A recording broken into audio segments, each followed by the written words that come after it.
I am here with our discussion panel here.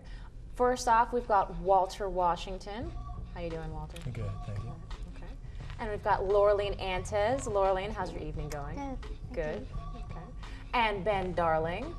How you doing, Ben? Good. You okay? Yeah. Okay. And last but certainly not least, Crystal Moore. How you doing? I'm Peachy Keen. How are you? Fine, thanks. And we're going to talk a little bit today about Black History Month. First off, why is it important? Is it important? Well, I think Black History Month is important because Black history is important. Although it's not really a priority yet, although it's important, we're trying to make it a priority in terms of on a global scale and also on campus, you know, with the many events we know what's going on this month. I think it's important for both blacks and whites and pretty much every culture to celebrate it in its true form, the way it should be celebrated. What is its true form? Anybody? We've got walk on.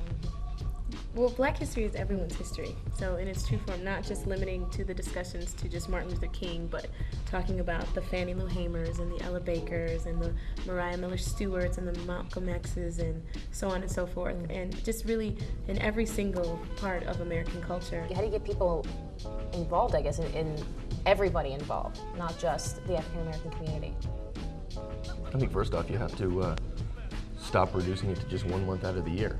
I think if you expand it to a year-long thing where you make everyone conscious of the narratives that have been ignored by history for so long. Yeah. What would you say to critics who the white people, quote unquote, who say Black History Month isn't for me? What would you say to those people? That goes back to what Ben was just saying, to make it a year-long process and actually integrate Black history, Asian American history into mainstream education. I think the university, first of all, should make it a priority that Really? That people know what's going on, different events that are going on. And they're not making it a priority. I don't believe so. If I hadn't gone to the Multicultural Center in the last month, I probably would not have known that it was African American History Month. And, like, I didn't hear the Black National Anthem at the basketball game this year, Dick Bennett. That's just something when you have most of your players who are African American, why would that not be considered? And that was something that was implemented a couple years back, so they took it out. I'm not sure if it was in light of or a reaction to what was going on earlier with the harassment issue, but yeah, they just completely forgot about Black History Month this year. So. Well, the last question I got for you. If you click on VH1, if you click on MTV, again, like if you go to a Hallmark, greeting card store, you'll see that there's especially on VH1 and MTV, there are these pop culture icons, African American pop culture icons, who are trying to, I guess, as it were, inform viewers as to the fact that it is Black History Month. I guess, what was your reaction to seeing that on TV be?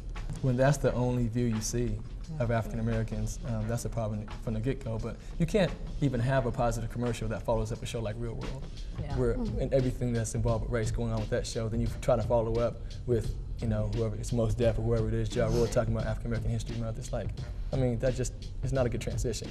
So I think shows like BET that used to be used as a black political voice, but kind of sold out more about music and booty shaking and things of that sort.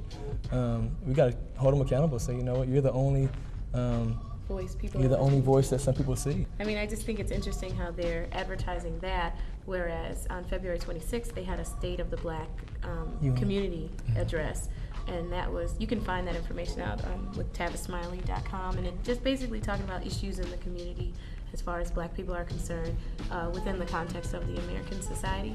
And they had musicians as well as politicians as well as authors. It was just a good Black History Month event, but that will never get publicized because people don't want to actually critique the real issues. They kind of just want to sit back and be spectators. That's right.